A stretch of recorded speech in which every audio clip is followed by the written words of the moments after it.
ഇന്ന് ചർച്ചയിൽ നമ്മളോടൊപ്പം പങ്കുചേരുന്നത് പ്രശസ്ത അഭിഭാഷക അഡ്വക്കേറ്റ് മേരി കുഞ്ഞ് ജോൺ.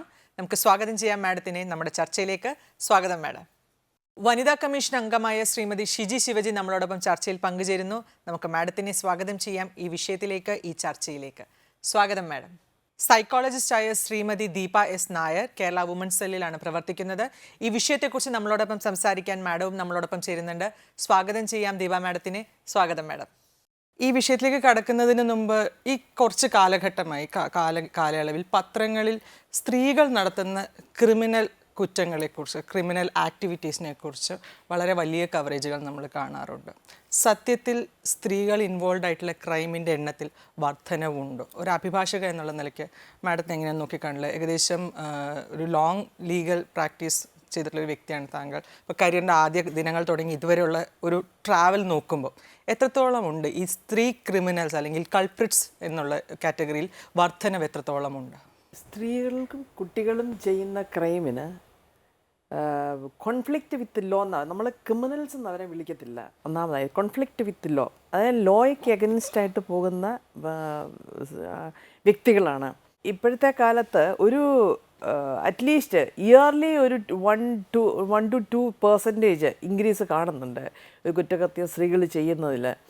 അതിൻ്റെ മെയിൻ കാര്യമെന്ന് പറഞ്ഞു കഴിഞ്ഞാൽ സ്ത്രീകൾക്ക് അവരുടേതായ സുരക്ഷ.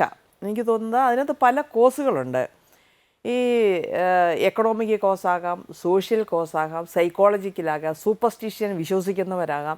ഇങ്ങനെ പല കോസുകളാണ്. അതായത് ഒരു ക്രിമിനലായിട്ട് ആരും ജനിക്കുന്നില്ല.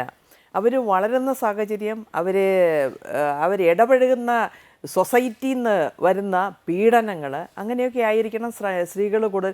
എന്താണെങ്കിലും സ്ത്രീകളുടെ ക്രൈം കമ്മിറ്റ് ചെയ്യുന്ന ക്രൈം കൂടുതലുണ്ട്, കുട്ടികളുടെയും കൂടുന്നുണ്ട്. ആൽക്കഹോളിക്, ഡ്രഗ്സ്, മർഡർ തന്നെയാണെങ്കിലും സ്ത്രീകൾ ഇൻവോൾവ് ചെയ്യുന്ന മർഡർ ഇഷ്ടം പോലെ ഇപ്പോൾ വരുന്നുണ്ട്. പിന്നെ പണ്ട് കാലത്തൊക്കെ ആൽക്കഹോൾ കൊണ്ട് ക്യാരി ചെയ്യാമെന്നോ ആൽക്കഹോൾ സെയിൽ ചെയ്യാമെന്നോ ഒക്കെ പറഞ്ഞു കഴിഞ്ഞാൽ വളരെ കുറവായിരുന്നു. ഇപ്പം പലരും സ്ത്രീകൾക്ക് എതിരായിട്ടുള്ള കുറ്റം വരുമ്പോഴത്തേക്കും ജാമ്യാപേക്ഷ വരുമ്പോൾ കുറച്ചൊക്കെ ലിബറലാണ്. അതുകൊണ്ട് ഒത്തിരി പേര് ഇവരെ ട്രാൻസ്പോർട്ടേഷൻ ഉപയോഗിക്കുന്നവരുണ്ട്. പിന്നെ സ്ത്രീകളാകുമ്പോൾ അത് നോട്ട് ചെയ്യുന്നില്ല, സ്റ്റൂളായിട്ട് ഉപയോഗിക്കുന്നുണ്ട്. നോട്ട് ചെയ്യല്ലോ, സ്ത്രീ നല്ല ഡീസൻ്റായിട്ട് ഡ്രസ്സ് ചെയ്ത് ഒരു 30-നും 40-നും ഇടയ്ക്കുള്ള സ്ത്രീകൾ പോയി കഴിയുമ്പോഴത്തേക്കും അധികം ആരും ശ്രദ്ധിക്കാറില്ല. അതുകൊണ്ട് അവരെ ക്യാരിയറായിട്ട്, പിന്നെ കൊച്ചു കുട്ടികൾ സ്കൂളിൽ അവരെ ഈ ഡ്രഗ്സിൻ്റെ അടിമയാക്കാൻ വേണ്ടി സ്ത്രീകളെയാണ് മിക്കവാറും ഒരു 30 to 45 ഇയേഴ്സിന് ഇടയ്ക്കുള്ള സ്ത്രീകളാണ് ഇതിനു വേണ്ടി ഉപയോഗിക്കുന്നത്. ഈ സ്ത്രീകൾ നന്നായിട്ട് ഡ്രസ്സ് ചെയ്ത് നല്ല ലിപ്സ്റ്റിക്കും ഒക്കെ ഇട്ട് നല്ലതായിട്ട് നല്ല മാലയൊക്കെ ഇട്ട് ഒരു സ്കൂളിൻ്റെ അടുത്ത് പോയി പ്രസൻറ്റബിളായിട്ട് കണ്ടു കഴിഞ്ഞാൽ ഒരു നടിയാണെന്നോ അങ്ങനെയൊക്കെ തോന്നത്തക്ക വിധത്തിൽ സ്കൂളിൻ്റെ മുമ്പിൽ പോയി നിൽക്കും. അപ്പോൾ കുട്ടികൾ വരുമ്പോൾ ആദ്യം ഒന്ന് പതുക്കെ ഒന്ന് ചിരിക്കുമ്പോഴത്തേക്കും കുട്ടികൾ മൈൻഡ് ചെയ്തില്ലെങ്കിൽ പിന്നെ അവർ കീപ്പ് ഓൺ സ്മൈലിങ്. അത് കുറച്ച് കഴിയുമ്പോഴത്തേക്കും പിറ്റേ ദിവസം അവരുടെ കയ്യിൽ സ്വീറ്റ്സ് കാണും. ആ സ്വീറ്റ്സ് കുട്ടിക്ക് കൊടുക്കും. ആ സ്വീറ്റ്സിൻ്റെ അറ്റത്ത് ചിലപ്പോൾ ഒരു ഈർക്കലിയോ അല്ലെങ്കിൽ ഒരു സ്റ്റിക്കോ എന്തെങ്കിലും കാണും. അവത്തേൽ സ്മോൾ ഡ്രോപ്സ് ഓഫ് ഡ്രഗ്സ് ആയിരിക്കും അത് കൊടുക്കുന്നത്. ഒരു കുട്ടി ഒരു ദിവസം അത് കഴിച്ചു കഴിഞ്ഞാൽ പിറ്റേ ദിവസം പിന്നെ അത് വേണമെന്ന് അവർക്ക് തോന്നും. അപ്പോൾ പിറ്റേ ദിവസം ആ സ്ത്രീ ഒരു 3-4 ദിവസം അടുപ്പിച്ച് അവിടെ നിൽക്കും. അത് കഴിയുമ്പം പിന്നെ അവരങ്ങ് ഡിസപ്പിയർ ചെയ്യും സഡൻലി. അപ്പം പിന്നെ എന്താ, ഈ കുട്ടികൾ ആ സ്ത്രീയെ അന്വേഷിച്ച് പോവുകയാണ്. അന്വേഷിച്ച് പോകുമ്പോഴത്തേക്ക് 2-3 ദിവസം കാണാതെ ഇവരങ്ങ് ഫ്രാൻറ്റിക്കാകും. എന്നുവെച്ചാൽ ആ കിട്ടിക്കൊണ്ടിരുന്ന സാധനം കിട്ടിയില്ലെങ്കിൽ ഡ്രഗ്സ് ആകുമ്പോഴത്തേക്ക് അവരതിന് അടിമയായി തീർന്നു 3-4 ദിവസം കൊണ്ട്.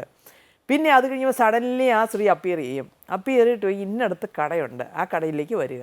അപ്പോൾ ഇവരെ അങ്ങോട്ട് കൂട്ടിക്കൊണ്ട് പോയിട്ട് അവിടെ പ്രോസ്റ്റിറ്റ്യൂഷനും അങ്ങനെ പല ഏർപ്പാടുകൾ നടക്കുന്ന എയ്ഡായിട്ട് അവിടെ മാറും.